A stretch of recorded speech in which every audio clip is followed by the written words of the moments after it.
Balance के बाद हमारे पास जो है वो रिदम आता है, रिदम और एम्फेसिस और यूनिटी, ठीक है? अब फॉर एग्ज़ाम्पल इन पॉइंट्स को अगर मैं यहाँ पर जो है वो एक्सप्लेन करूँ, जिस तरह मैंने बैलेंस को एक्सप्लेन कर दिया, यूनिटी को मैं थोड़ा-सा एक्सप्लेन करती हूँ। जिस तरह कलर्स जो हैं वो सारे डार्क यूज़ हुए हैं, ठीक है? फ्रंट में हमारे पास बहुत डार्क कलर यूज़ हुआ हुआ है।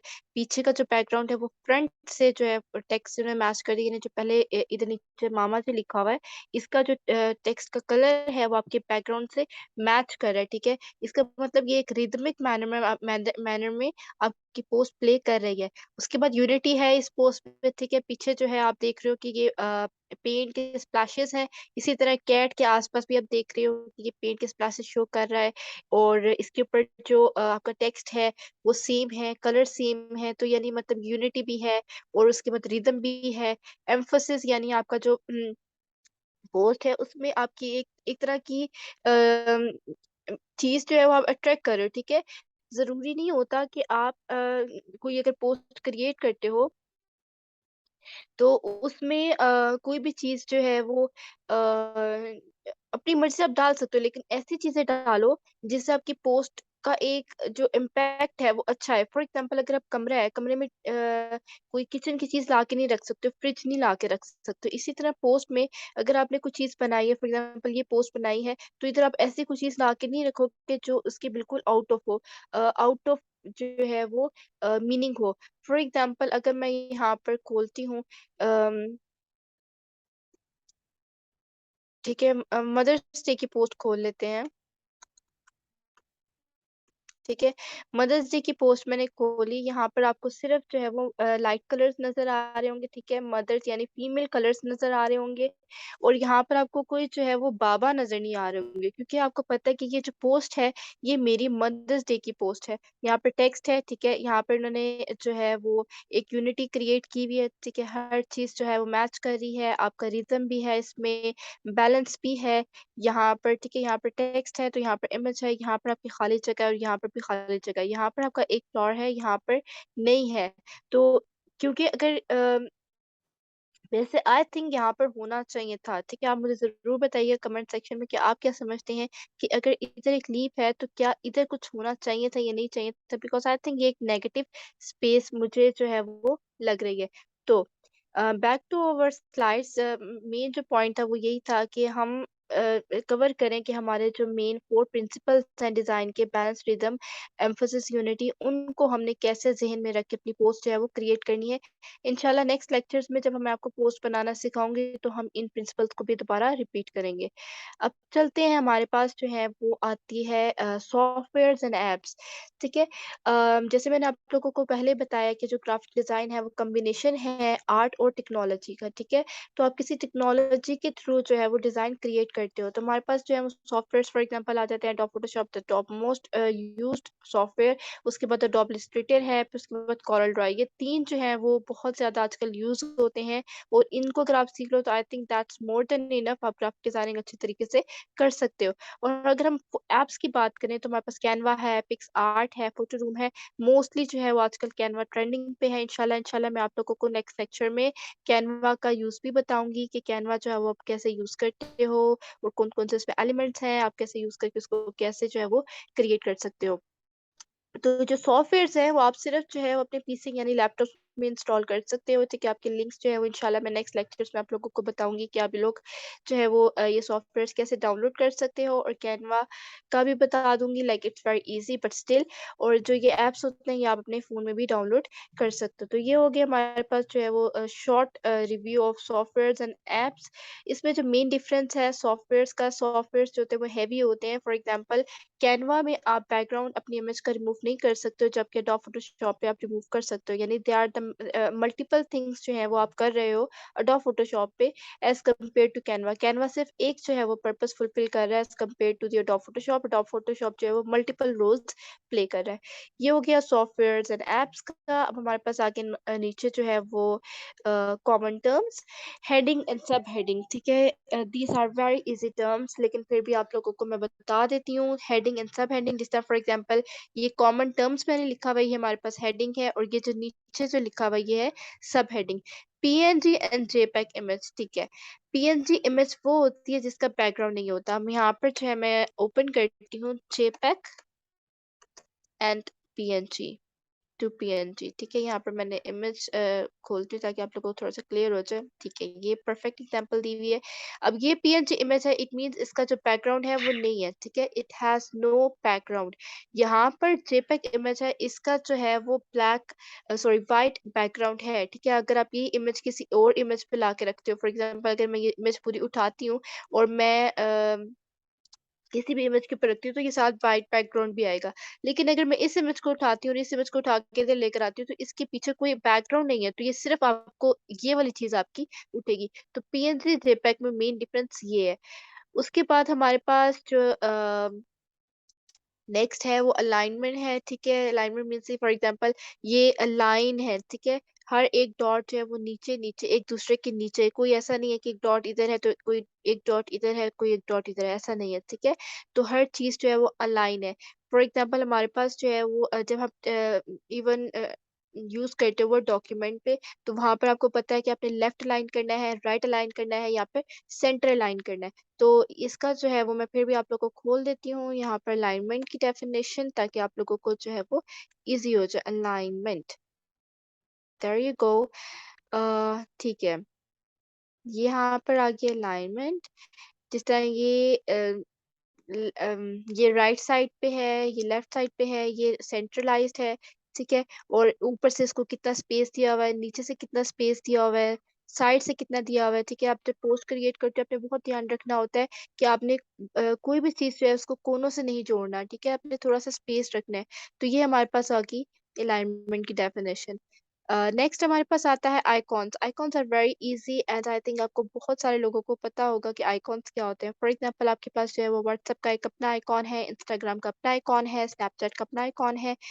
तो यहाँ पे मैंने आइकॉन्स की भी आपको डेफिनेशन जो है वो थोड़ा समझाने के लिए मैंने खोल दिया है। देखिए मेरा आइकॉन्स जो है वो टाइप के हमारे पास जो है वो टॉप इंस्टाग्राम का भी आ गया, फ़ोन का भी आ गया, पर्सन का भी आ गया। हर एक चीज़ का अपना आइकॉन है, ठीक है? तो जैसे अगर मैं यहाँ पे खोलती हूँ फीमेल आइकॉन, तो फीमेल का भी आइकॉन आपको मिल जाएगा। ये देखिए हमारे पास जो है वो फीमेल आइकॉन्स आ गए हैं यहाँ पर। इसी तरह अगर मैं खोलती हूँ वर्ल्ड का कर लेते हैं, वर्ल्ड आइकॉन। तो आपके पास जो है वो एक वर्ल्ड आइकॉन भी आ गया, ठीक है? ग्लोब जिसे आप कहते हो। तो आइकॉन्स जो हैं वो आपको मेरे ख़्याल से क्लियर हो गया होगा कि आइकॉन्स जो हैं वो क्या होते हैं। व्हाट्सएप का अपना आइकॉन है। लास्ट जो है ट्राई करते हैं व्हाट्सएप। ये लें जी, व्हाट्सएप का भी हमारे पास जो है वो आइकॉन्स आ गए हैं, ठीक है? तो ये आपको सिंपल है कि आई थिंक आप लोगों को पता होगा कि आइकॉन्स क्या है, it's not that much hard. अब हमारे पास जो है वो नेक्स्ट आता है इलस्ट्रेशन। इलस्ट्रेशन का मैं आपको पहले बता चुकी हूँ। इलस्ट्रेशंस जो है वो आपका कार्टूनिक फॉर्म होते हैं, ठीक है? फिर भी यहाँ पर एक बार फिर हम कर लेते हैं। इलस्ट्रेशन जो है they are not the real images, they are the cartoonic form illustration. There you go.